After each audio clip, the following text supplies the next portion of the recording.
नमस्कार दर्शक बंधु आज हूँ 17 सेप्टेम्बर बुधवार। चलतु देखने आज सकाल किसी गुरुत्वपूर्ण खबर। जदि पर्यंत वीडियो को लाइक करना वीडियो को लाइक करने सह चैनल को सब्सक्राइब कर कमेंट माध्यम जनातु आपण मैंने क्यों जिला देखुं जहाद्वारा यह गुरुत्वपूर्ण खबर आपण मान पाखे सर्वप्रथम पहुंच। नंबर 1 मोदी जन्मदिन में व्यापक कार्यक्रम। काली गोटे दिन में रेकर्ड 75 लाख गछ लगाइबे राज्य सरकार। आवास दिवस में राज्यस्तरीय कार्यक्रम में आवास में सामिल हेबे नरेंद्र मोदी। काली सुभद्रा जन्मतिथि भी पालन हेबो। बुधवार प्रधानमंत्री नरेंद्र मोदी जन्मदिन 75 वर्ष पूर्ण करेंगे प्रधानमंत्री। एथिपाई बीजेपी शिविर में उत्साह कहीं कौन। मोदी जन्मदिन को पालन करने को सारा देश में अनेक कार्यक्रम रही। राज्य में आसंता काली गोटे दिन में लगे 75 लाख गछ। 45,000 स्थान में गछ लगाइब जंगल विभाग। 30 जिले में आयोजित कार्यक्रम में भाग ने मंत्री और जिलापाल, ब्लॉक अध्यक्ष, सरपंच, अंगनवाड़ी कर्मी एक कार्यक्रम में भाग ने। नंबर 2 पार्वण ऋतु में सुगम यातायात प्रदान कर वर्धित यात्री भिड़ को परिचालन करने रेलवे ओडिशा दे साप्ताहिक स्वतंत्र ट्रेन चलाइब। Sambalpur Erode Sambalpur special train number 08311 Sambalpur Erode साप्ताहिक स्वतंत्र एक्सप्रेस 26 नवेम्बर 2025 पर्यंत प्रति बुधवार सकाळ 11:35 संबलपुर छाड़िब। ट्रेन नंबर 08312 इडो संबलपुर साप्ताहिक स्वतंत्र ट्रेन 28 नवेम्बर 2025 पर्यंत प्रति शुक्रवार अपराह्न 2:45 इडो छाड़िब। नंबर 3 राज्य में आगामी 3 दिन जाए वर्षा होबार संभावना। आसंता 24 घंटे अनेक स्थान में हालुकारू मध्यम धरणर वर्षा होबार संभावना रही आंचलिक पाणीपाग केन्द्र पूर्वानुमान करिछि। एने आज 4 जिला को येलो वार्निंग जारी करा जायछि। से जिला गुड़िक होछि सुंदरगढ़, मयूरभंज, केन्दुझर, बालेश्वर। सेहीपरि आसंता काली उपकूल और उत्तर अभ्यंतरीण ओडिशा रे 20 जिले में हालुकारू मध्यम धरणर वर्षा नहीं येलो वार्निंग जारी करा जायछि। नंबर 4 जीएसटी 2.0 संस्कार पर मदर डेयरी तार दुग्ध और खाद्य उत्पादन मूल्य ह्रास करिछि। ए नुआ मूल्य 22 सेप्टेम्बर लागू हेबो। सरकारक जीएसटी ह्रास और अत्यावश्यक जिनिस उपर टिकस उठाइबा निष्पत्ति पर मदर डेयरी रे समस्त उत्पाद एबे 0 किंबा 5% टिकस वर्ग अछि। पनीर, मखान, चीज, घी, मिल्क शेक और आइसक्रीम मूल्य ह्रास पाई। उदाहरण स्वरूप 500 ग्राम मखान मूल्य 305 टंका 285 टंका को और बटरस्कच कोन आइसक्रीम मूल्य 35 टंका 30 टंका ह्रास पाई। तेबे नियमित पाउच क्षीर मूल्य अपरिवर्तित रहिबो कारण यह पूर्व जीएसटी मुक्त होइतिला। नंबर 5 कलिंग घाटी में बड़ धरणर भूस्खलन। कंधमाल गंजाम जोगाजोग बंद। कंधमाल जिला कलिंग घाटी में मंगलवार एक बड़ धरणर भूस्खलन घटी। वर्षा पहाड़ उपर बड़ बड़ पत्थर और माटी अतरा धसी रास्ता पर पड़ी। फल कलिंग घाटी संपूर्ण बंद हो जाइए। अन्यपटे कंधमाल गंजाम जोगाजोग संपूर्ण ठप हो जाइए। फल लोके असुविधार सम्मुखीन होती। तुरंत रास्ता सफा कर गाड़ी चलाचल स्वाभाविक रहा साधारण लोक दाबी कर। नंबर 6 सार पाई राति अधारू चाषी लंबा लाइन। समवाय समिति खोलिबा आगुरु शताधिक चाषी अपेक्षा लोकों परिवर्तन लाइन रे लागिछि बैग, चप्पल और जरिअखा। गंजाम जिला सानखेमुंडी ब्लॉक राधादेईपुर सेवा समवाय समिति आगे एभली दृश्य देखा मिलुछि। सार मिलिबा आशारे 4 ରୁ 5 दिन है चाषी माने समवाय समिति आसुछन्ति हेले सार न पाई निराश होई फेरुछन्ति। गोटिए पटे राज्य सारर अभाव नाही बोली मंत्री कहउछन्ति। अन्य पटे राज्यर विभिन्न स्थानरू प्रतिदिन एभली दृश्यमान सामनाक आसुछि। तेबे केउंठी रहउछि समस्या ताहा बुझी होनी। खूब शीघ्र एथिप्रति गुरुत्व देबाको दाबी होइछि। नंबर 7 आपण गैस कनेक्शन सह आधार लिंक कलेनि तो अकाउंट को आसुछि तो सब्सिडी पैसा सरकार एलपीजी कनेक्शन रे बुक करी गैस सब्सिडी देउछन्ति। हेले अनेक लोकंको अकाउंट को किंतु एही टंका आसुनी। अनेक लोक एने अभियोग मध्य करूछन्ति। हेले आपण जानि रखिबा उचित जे आपणको भूल पाही आपणको अकाउंट को टंका आसुनी। सरकार 2015 मसिया रे गिव इट ऑफ अभियान आरंभ करथिले जेउंथिरे आर्थिक भावे सक्षम लोकमानकु स्वेच्छाकृत भाबरे सब्सिडी छाडिबाकू अपील करा जायतिला। या परे 2016 मसिया रे एक नियम करा जायतिला जे जेउमानकर वार्षिक परिवार आय 10 लाख टंका अधिक सेमानकु सब्सिडी मिलिबो नाही। नंबर 8 विधानसभा मौसुमी अधिवेशन पय आज बसिबो सर्वदलीय बैठक। बाचस्पति सुरमा पाढ़ीଙ୍କ अध्यक्षतारे विधानसभा कक्ष रे बसिबो ए बैठक। मुख्यमंत्री मोहन चरण माझी, सांसद व्यापार मंत्री मुकेश महालिंगଙ୍କ समेत अन्य मंत्री माने मध्य बैठक रे उपस्थित रहिबे। सेपरि सरकार दल मुख्य सचेतक, विरोधी दल मुख्य सचेतकଙ୍କ समेत कांग्रेस विधायक दल नेता मध्य बैठक रे शामिल हेबे। विधानसभा को सुरुखुरु चलाइबा पय समस्त दल मानक सह आलोचना करिवे बाचस्पति। तेबे कार्यसूची अनुसार 18 तारिख रु आरंभ हेबो विधानसभार मौसुमी अधिवेशन। 25 तारिख जे अधिवेशन चलिबो। ए अधिवेशन रे 7टी कार्य दिवस रहिबो। गोटे दिन प्राइवेट मेंबर बिल एवं गोटे दिन नो ऑफिस डे रहिछि। तेबे मौसुमी अधिवेशन रे विभिन्न प्रसंग ने विरोधी सरकार को घेरिबा प्रस्तुत हेउथिया बेले कड़ा जवाब रखिबा को प्रस्तुत हेउछन्ति शासक दल। नंबर 9 7टी विभाग रो 1686 जन को नियुक्ति पत्र बांटिले मुख्यमंत्री। भुवनेश्वर इटको प्रदर्शनी पड़िया ठारे अनुष्ठित नियुक्ति मेला रे ए नियुक्ति पत्र बंटन करछन्ति मुख्यमंत्री मोहन माझी। 7टी विभाग यथा स्वास्थ्य परिवार कल्याण विभाग रो सर्वाधिक 982 जन, जल संपद विभाग 413, कृषि और कृषक सशक्तिकरण विभाग 34, दक्षता विकास और वैषयिक शिक्षा विभाग से 36 जन, मत्स्य प्राणी संपद विभाग 23, अर्थ विभाग 61 जन और आईन विभाग 37 जन एभली समुदाय 1686 जन को विभिन्न वर्ग नियुक्ति पत्र प्रदान कर बीजेपी सरकार द्वितीय वर्ष प्रारंभ में यह द्वितीय नियुक्ति मेला। यह अवसर में मुख्यमंत्री समस्त दुर्नीति ऊर्ध्वर रही भल काम करने को परामर्श देते। गत 15 मास मध्य 11 नियुक्ति मेला जरिया मोट 30,032 पदवी नियुक्ति प्रदान कर सरकार प्रथम 2 वर्ष में 65,000 सरकारी पदवी पूरण कर लक्ष्य रखा। जून 2026 शेष सुधा आहरी 40,000 सरकारी पदवी पूरण हो मुख्यमंत्री कहते। नंबर 10 ओडिशा रे नुआपड़ा विधानसभा निर्वाचन मंडली रे आसन्न उपनिर्वाचन भारत निर्वाचन आयोग निर्देश अनुसार मुख्य निर्वाचन अधिकारी तत्वावधान में 56टी नूतन मतदान केन्द्र सृष्टि कर मोट मतदान केन्द्र संख्या 302 रु 358 को वृद्धि पाई, जो सहरांचल में 36 और ग्रामांचल 322 केन्द्र रही। ए सहित 52टी मतदान केन्द्र नाम परिवर्तन कर मतदान प्रक्रिया को सुगम करने 1/7/2025 को योग्यता तारीख भाव रोस्टर चिठा भोटर तालिका अगस्ट 15 में प्रकाश होती। मोट मतदाता संख्या 2,48,256, जो पुरुष 1,22,103, महिला 1,26,132, तृतीय लिंग 21, वरिष्ठ नागरिक 2007, युव मतदाता 6,003 और भिन्नक्षम मतदाता 4,000 रही।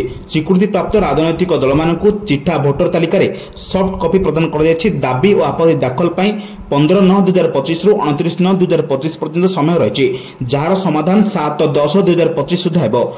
चूड़ांत भोटर तालिका 9/10/2025 रे प्रकाशित हेबो। नंबर 11 टिकस संस्कार क्षेत्र में एक साहसी पदक्षेप आयकर में गुरुत्वपूर्ण रिहाती प्रदान करने पर मोदी सरकार जीएसटी 2.0 आनी आ एक ऐतिहासिक पदक्षेप नहीं। सरकार गठन परठारु यह परोक्ष टिकस व्यवस्थार सबुठार व्यापक संस्कार।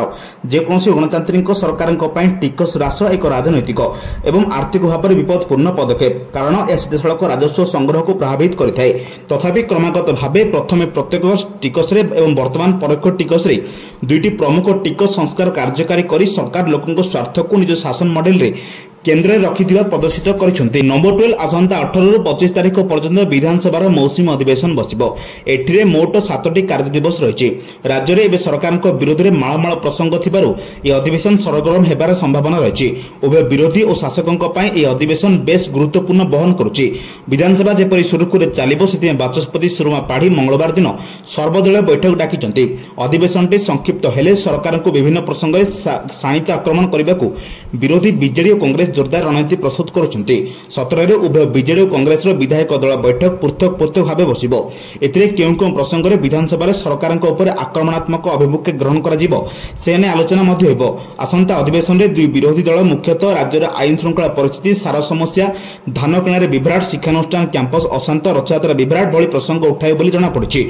17 तारिख अपराह्न 5टारे शंख भवन रे बीजेडी विधायक दल बैठक बसिबो। नंबर 13 जातीय स्वच्छ वायु कार्यक्रम भली ओडिशा रे राज्य स्वास्थ्य वायु कार्यक्रम आरंभ होगा जाउछि। ए कार्यक्रम रे राज्य 12टी शहर को शामिल करा जायछि, जेउथिरे अधिकांश शिल्पांचल शहर रहिछि। झारसुगुड़ा समेत ब्रजराजपुर, बेलपहाड़, बणई, राजगांगपुर, केन्दुझर, जोड़ा, बड़बिल, पुरी, ब्रह्मपुर पड़ी शहर रहिछि। पुरी और ब्रह्मपुर शिल्पर शहर होई नथिले मध्य यार वायु खराब स्तर रे रहउछि। तेनु शहर गुड़िकर वायुमान रे उन्नति आनिबा को 5 वर्ष योजना प्रस्तुत होउछि। ए समय अवधि रे 150 कोटी टंका खर्च कराଯାए एकाधिक कार्यक्रम हाथ को निया जिवो। एबे राज्य रे 7टी शहर तथा भुवनेश्वर, कटक, राउरकेला, अनुगुल, तालचेर, बालेश्वर, कलिंगनगर को एनपीसी शामिल करा जाय विभिन्न कार्यक्रम हाथ को निया जाउछि। परिणाम स्वरूप सद्य प्रकाशित एनसीएपी रैटिंग रे अनुगुल, तालचेर, भुवनेश्वर, कटक शहर रे वायुर गुणवत्तार उन्नति आसी पारिछि। नंबर 14 अक्टोबर एवं बात्या आशंका भितरे सबुठारु जेउ शब्दटी बेसी सुनिबाकू मिलुछि एवं जहार चर्चा बेसी होउछि ताहा हेउछि ला निना। गोटिए पटे मौसुमी फेरि जाउथिबा बेले अन्य पटे ला निनार सक्रियता प्रशांत महासागर देखिबाकू मिलिलानी। प्रशांत महासागर दृश्यमान हेलानी ला निना परिस्थिति। ला निना एक स्पेनिश शब्द। प्रशांत महासागर घटिथिबा एक ऋतुकालीन परिवर्तन को ला निना कहा जाए, जहाँ बदलिले भारतीय जलवायु उपर एक बड़ प्रभाव पकाई थाए। ला निना हेउथि एक एल निनोर विपरीत अर्थ। प्रशांत महासागर अंचल में समुद्र पृष्ठ तापमात्रा हाराहारी अपेक्षा अधिक ठंडा होता है। मात्र जेतेबेले ला निना दुर्बल हुए सेतेबेले प्रबल गरम हुए। ला निना दुर्बल हेले प्रभावित हेबाकु थिबा देशमानक मध्य भारत रहिछि। सेपटे भारतर दक्षिण पश्चिम मौसुमी वायु ला निना द्वारा प्रभावित हेबार बड़ आशंका थिबारु अक्टोबर मासरे बात्या आसीपारे बोली कुआ जाउछि। नंबर 15 राज्य में जारी रहिछि लघुचाप जनित वर्षा, फल बढ़ुछि हीराकूद जलस्तर। पुणी हीराकूद जलभंडार खोलिला आउ 2टी गेट। पूर्व 4टी गेट दे बन्या जल निष्कासन होतिला। एबे 6टी गेट दे बन्या जल निष्कासित होउची। वर्तमान हीराकुद जलभंडार जलस्तर 629.31 फुट रही। प्रति सेकेंड रे जलभंडार 69,611 क्यूसेक जल प्रवेश करुवा बेले जलभंडार 1,77,730 क्यूसेक जल निष्कासित होउची। उपर मुंडे प्रबल वर्षा जो हीराकुद जलभंडार जलस्तर वृद्धि पाउची। जलधारणा क्षमता को दृष्टि रखी खोला जायछि आ दुईटी गेट। एपटे गेट खोला थिबारु तळमुंड को सतर्क सूचना जारी करिसेंति हीराकुद जलभंडार कर्तृपक्ष। अन्यपटे लघुचाप प्रभाव में राज्य में उत्तर ओडिशा और दक्षिण ओडिशा रे उपकूल ओडिशा रे वर्षा होई पारे। राज्य में आहुरी 3 दिन बर्षिबो। किछि स्थान में बिजुली घड़घड़ी सह 30 ରୁ 40 किलोमीटर बेगर पवन बहिबार संभावना रही। आज बिजुली घड़घड़ी 20 जिला को येलो अलर्ट जारी करछि आंचलिक पाणीपाग केन्द्र। नंबर 16 आईटीआर फाइल करथिबा लोकंक पय एक आश्वस्ति खबर। आयकर विभाग आईटीआर फाइल करिबार शेष तारीख को गोटे दिन वृद्धि करछि। अर्थात आपण 16 सेप्टेम्बर 2025 पर्यंत आयकर रिटर्न फाइल करि परिबे। यार विज्ञप्ति रे विभाग कहिछि जे आयकर वर्ष 2025-26 पय आयकर रिटर्न दाखल करिबार शेष तारीख जा पूर्व 31 जुलाई 2025 भाव स्थिर कर जायतिला।